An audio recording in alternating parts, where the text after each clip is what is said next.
मेरे भेजने वाले मेरे साथ है। वो कहता है मेरा भेजने वाला मेरे साथ है, उसने मुझे अकेला नहीं छोड़ा है। आमीन। जब वो हम उसका काम करते हैं, उसके अनुसार जब हम चलते हैं, तो वो हमारे साथ साथ बना रहता है। हालेलुया। वो हमें कभी भी अकेला नहीं छोड़ता। वो कहता है उसने अकेला नहीं छोड़ा, क्योंकि मैं सर्वदा, वो बोलता है आज नहीं, कल नहीं, 5 दिन नहीं, 10 दिन में सर्वदा वही काम करता हूँ जिससे वो क्या हो, प्रसन्न हो। सर्वदा हमें वही काम करना है, हमें भी सर्वदा वही काम करना है जिससे हमारा परमेश्वर हमसे क्या हो, खुश होने पाए, है ना। क्या आज हमारा जीवन ऐसा है कि हम उसे खुश कर रहे हैं, या फिर हम अपनी ही इच्छाओं, अपनी ही अभिलाषाओं में हम प्रभु के लोग तो हैं, हम अपने आप को प्रभु के लोग तो कहते हैं, हम मसीह तो कहते हैं, लेकिन हम चल रहे हैं अपनी इच्छा के अनुसार, हम चल रहे हैं अपनी मर्जी के अनुसार, हम कर रहे हैं वही जो हमें अच्छा लगता है। क्या आज हमारे जीवन में वो सब बातें हैं जैसा यीशु मसीह चाहता है, या जैसा परमेश्वर चाहता है, या वैसी बातें हैं जिससे परमेश्वर क्या होता है, नाराज होता है, जिस जीवन को देख के परमेश्वर क्या होता है, दुखी होता है।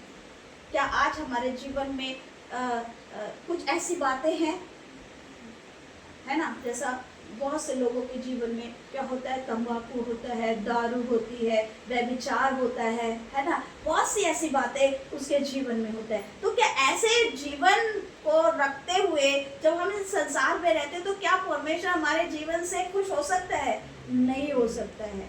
वो कहता है, यीशु मसीह कह रहा है, मैं सर्वदा वही काम करता हूँ जिससे वो प्रसन्न हो। सर्वदा वही काम करता हूँ। तो हम मनुष्य का भी कर्तव्य है, जब हम प्रभु के लोग हैं, परमेश्वर को हम जानते हैं, यीशु मसीह को हम जानते हैं, तो हमारा भी काम यही है कि सर्वदा हम वही काम करें जिससे हमारा परमेश्वर क्या हो, खुश होने पाए, प्रसन्न होने पाए।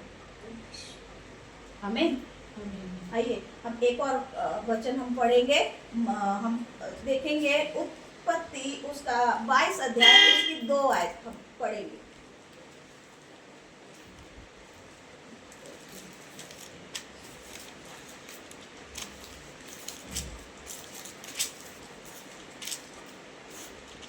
बाईस अध्याय उसकी 2 आयत हम पढ़ें। उसने कहा अपने पुत्र को, अर्थात अपने एकलौते पुत्र इसहाक को, जिससे तू प्रेम रखता है, संग लेकर मोरिया देश में चला जा, और वहाँ उसको एक पहाड़ के ऊपर जो मैं तुझे बताऊंगा होम बलि करके चढ़ा। इस वचन से हमको क्या पता चलता है? इस वचन के द्वारा हमें क्या पता चलता है, बताएंगे? आप पढ़ रहे हैं ये वचन, और क्योंकि मुझे भी बहुत टाइम के बाद मुझे ये समझ में आया, ये वचन क्या है इस वचन में। मैंने बोला ये वचन इसके साथ क्यों जोड़ा गया, क्यों इस वचन को इसके साथ मैच किया गया, क्यों, है ना। मेरे को समझ में, जब मैंने पहले 1-2 बारी पढ़ा मुझे समझ में नहीं आया, लेकिन मैंने फिर पढ़ा, फिर प्रभु ने मुझे इसका मतलब समझाया, इसके बारे में मुझे बताया। मैंने धन्यवाद किया प्रभु, मैं पढ़ तो रही थी लेकिन मुझे समझ में नहीं आ रहा था। मैं यही कहती थी कि ये वचन, इस वचन को इस वचन के साथ क्यों जोड़ा गया। बोलेंगे क्या समझ में आ रहा है इस वचन से आपको?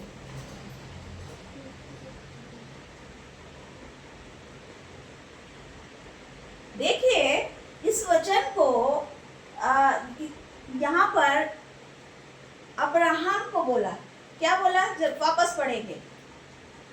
उसने कहा अपने पुत्र को, हाँ, अर्थात अपने एकलौते पुत्र इसहाक को, हाँ, जिससे ना दो ही पढ़ना, दो ही है। हाँ 22 का 2 ना। हाँ चल ठीक है, पढ़े। उसने कहा अपने पुत्र को, अर्थात अपने एकलौते पुत्र इसहाक को, हाँ, जिससे तू प्रेम रखता है, हाँ, संग लेकर मोरिया देश में चला जा, हाँ, और वहाँ हम्म। उसको एक पहाड़ के ऊपर जो मैं तुझे बताऊंगा हाँ। होम बलि करके चढ़ा। आमीन। देखिए वहां पर अब्राहम को कितने साल में बच्चा हुआ? 100 साल में। परमेश्वर ने उसे 100 साल में बच्चा दिया, ठीक है। और वही बच्चे को परमेश्वर कहता है कि उसे क्या कर, बलि चढ़ा दे। और अब्राहम ने क्या कहा? अब्राहम ने क्या कहा कि प्रभु, ऐसा कहा कि उसने कि प्रभु आपने मुझे 100 साल में बच्चा दिया है और आप बोल रहे हो कि उसको बलिदान कर दे। क्या ऐसा उसने परमेश्वर से सवाल किया? ऐसी बात क्या उसने पूछी? नहीं पूछी। क्या उसको इस बारे में दुख हुआ होगा? हुआ होगा, लेकिन क्योंकि 100 साल में बच्चा मिलना बहुत अद्भुत बात है ना। 100 साल में, क्योंकि परमेश्वर ने उससे वाचा बांधी थी कि मैं तेरे वंश को क्या करूंगा, इस तारे, जितने भी आकाश के तारे इतना बड़ा दूंगा, है ना। इसलिए परमेश्वर ने उसे क्या करा, उसका वारिस दिया, है ना। लेकिन उसी वारिस को परमेश्वर ने कहा इसको जाकर क्या कर दे, बलि कर दे। और उसने क्या करा, कुछ भी परमेश्वर से सवाल जवाब ना करते हुए जैसा परमेश्वर ने उसे कहा वैसा ही वो गया और वो जाकर वो वैसा ही करने वाला था। तो इससे हमें क्या पता चलता है कि परमेश्वर की आज्ञा को अब्राहम ने माना। परमेश्वर ने जैसा उससे कहा वैसा उसने करा। इसका मतलब है कि परमेश्वर उससे क्या हो गया, प्रसन्न हो गया, क्योंकि उसने उसके वही काम को, जो काम उसने करने को कहा वही काम उसने भी किया। जैसे यीशु मसीह कहता है कि जो वो मुझे कहता है वही मैं करता हूँ, जिससे मेरा पिता क्या होता है, प्रसन्न होता है। अब्राहम